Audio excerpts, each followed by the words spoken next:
Queridos irmãos e irmãs, vamos iniciar o Tríduo Pascal com esta Santa Missa, a missa da Quinta-feira Santa.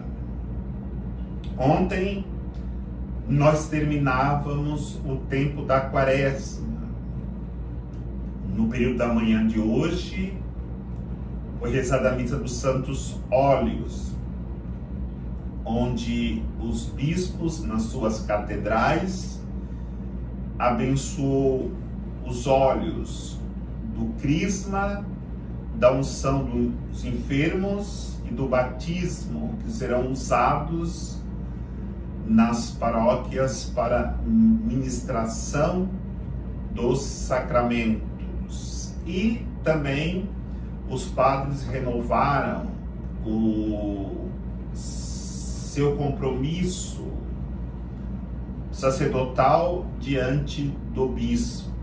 E agora, à noite, rezamos a missa da Quinta-feira Santa. A liturgia da palavra nos propõe os seguintes textos para reflexão. O livro do Êxodo, capítulo 12, versículo de 1 a 8 e depois de 11 a 14. O salmo responsorial é o Salmo 115. Vamos segunda leitura, 2 Coríntios, capítulo 11, versículos de 23 a 26. O Evangelho é o Evangelho de São João, capítulo 13, versículos de 1 a 15. Celebramos 3 grandes momentos que Jesus viveu com os seus discípulos na última ceia. A instituição da Eucaristia, a instituição do sacerdócio e o gesto humilde de Jesus de lavar os pés dos seus discípulos, dando assim para os discípulos a compreensão da nova aliança, da nova Páscoa que ele queria instituir para que depois os seus discípulos ensinassem às gerações de cristãos que viriam durante toda a história da Igreja, que é a história da salvação. Nós sabemos que já havia no povo judeu a Páscoa antiga, onde eles celebravam a saída da escravidão do Egito. E era colocada esta Páscoa para que eles sempre lembrassem da libertação que Deus havia concedido a eles, tirando da escravidão da morte e os conduzindo pelo deserto para a libertação de uma vida nova, uma vida em plenitude.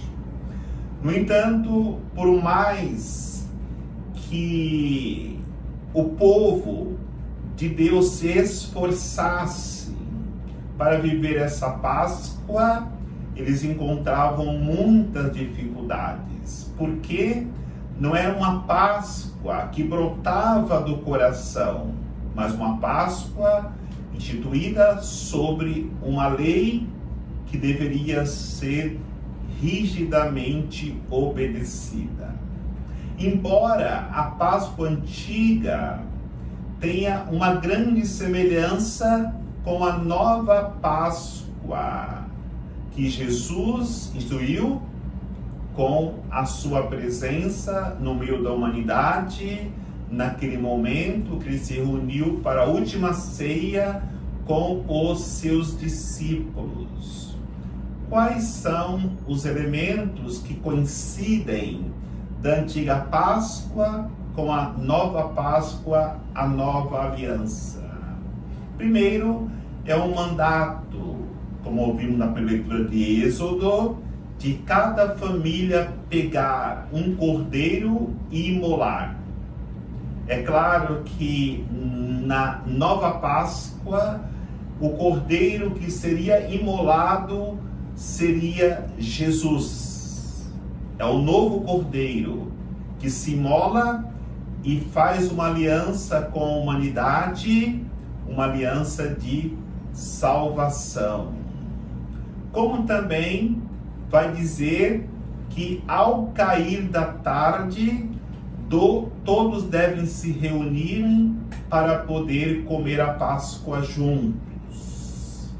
Esta é a instituição da lei do Antigo Testamento. Quando Jesus reúne os seus discípulos, ao cair da tarde, naquela última ceia com os seus discípulos, era a vivência desse mandato da antiga Páscoa.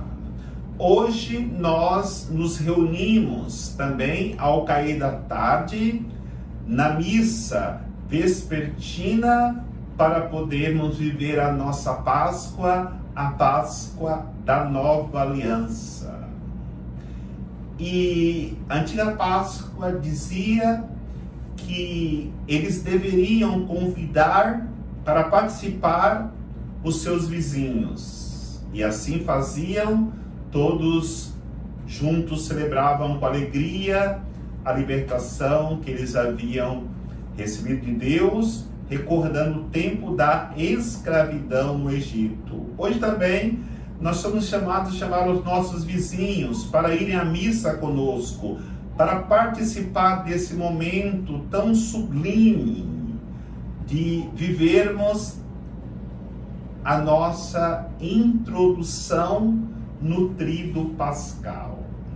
E também pedia que cada família pegasse o sangue do cordeiro e untasse os umbrais das portas das suas casas, que quando o anjo exterminador fosse passar pelas casas, as casas que tivessem untadas com o sangue do cordeiro, não iria perecer o primogênito. O mal não entraria naquela casa.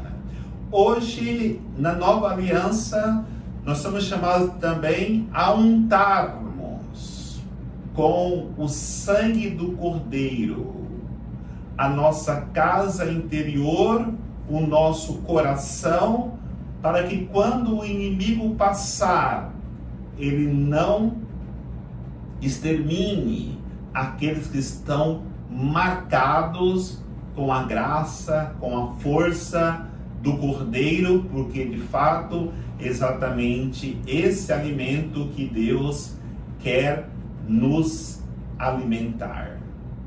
Com o sangue do Cordeiro que unta a nossa alma, onde o inimigo não poderá ali entrar. E aí Jesus com os seus discípulos mostra para eles esta grande lição de se doar. Tomai e comei, isto é o meu corpo que é entregue por vós. No final da ceia, ele pega o cálice e diz: tomai e bebei, este é o cálice do meu sangue que é derramado por vós. Jesus, ele quer alimentar a sua comunidade. Jesus, ele quer alimentar o seu povo, nos ensinando: somente aquele que participa da ceia com ele, que comunga seu corpo e comunga seu sangue, encontra forças suficientes para poder vencer todas as batalhas travadas no dia a dia da sua vida. Mas temos que nos deter na grande lição que nos é dada por Jesus Cristo. Nós sabemos que temos 4 evangelhos: São Mateus, São Marcos, São Lucas e São João. Nos 3 primeiros evangelhos tem pormenorizada a narração da última ceia, onde Jesus apresenta o pão e dá para os seus discípulos como seu corpo, e seria um memorial perpétuo. A mesma coisa ele faz com o seu sangue. No entanto, no Evangelho de São João, que é o Evangelho dos sinais, diferente dos outros 3 evangelhos, não se tem a narração pormenorizada da instituição da Eucaristia. Nós temos todo o capítulo 6 que fala do pão da vida. Nós temos dos capítulos 17 a 21 que fala da unidade, que fala do sacerdócio, mas pormenorizada nós não temos a narração da Eucaristia instituída. Muitos teólogos por muito tempo acharam que São João havia esquecido de narrar a instituição da Eucaristia com a consagração do pão e a consagração do vinho. Mas na realidade, sendo o Evangelho de São João o Evangelho dos sinais, se descobriu que João não esqueceu. Muito pelo contrário, o lava-pés, a narração do lava-pés é de fato o sinal que São João deixou para narrar a instituição da Eucaristia. E a humildade como serviço leva Jesus a ordenar os seus discípulos, os seus apóstolos, para depois renovarem esses gestos do pão e do vinho, para não com que na consagração aconteça a transubstanciação do pão no corpo de Cristo verdadeiramente, do vinho no sangue de Jesus verdadeiramente. Por isso que no final da consagração, Jesus diz para os seus apóstolos: fazei isto em memória de mim. Quando ele fala esta frase, é o momento que ele institui o sacerdócio. É no momento que ele ordena os seus apóstolos para fazer com que a Eucaristia se torne presente quando um sacerdote legitimamente ordenado impõe as suas mãos sobre as espécies, que é fecundada pelo Espírito Santo, e ali está verdadeiramente o corpo de Cristo. Ali está verdadeiramente o sangue de Cristo. E no momento que Jesus procura mostrar a importância desse gesto para os seus discípulos, ao se abaixar para lavar os pés deles, Pedro disse: não, Senhor, não deixarei que o Senhor lave os meus pés. Na verdade, esse gesto de lavar os pés era muito comum entre os escravos. Quando os seus senhores chegavam de viagem da rua, tinha aqueles servos que eram os mais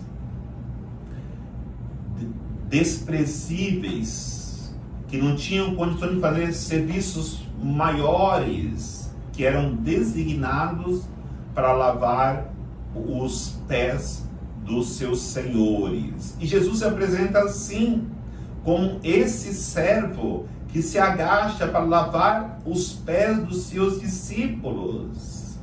Então, nesse momento, Jesus ensina: quem quiser ter comunhão com Ele, quem quiser se unir a Ele, deve se rebaixar e lavar os pés dos irmãos. Pedro, se eu não te lavar os pés, não terá parte comigo. Exatamente isso. Viver Eucaristia, celebrar Eucaristia, comungar Eucaristia é se fazer pequeno, humilde, como o Mestre fez, nos dando um grande testemunho que na instituição da Eucaristia é necessário que todos nós aprendamos a sua lição para que verdadeiramente nós possamos comungar o corpo de Cristo, o sangue de Cristo, conscientes que é um ato de profunda humildade de Cristo, que nós precisamos imitá-lo para podermos assim comungarmos verdadeiramente, com toda a reverência, com toda a adoração, esse alimento salutar, na qual hoje celebramos a sua instituição, e que alimentados dela hoje, possamos viver esse tríduo pascal com o coração aberto, buscando verdadeiramente uma vida de santidade. O Senhor nos abençoe, em nome do Pai, do Filho e do Espírito Santo. Amém.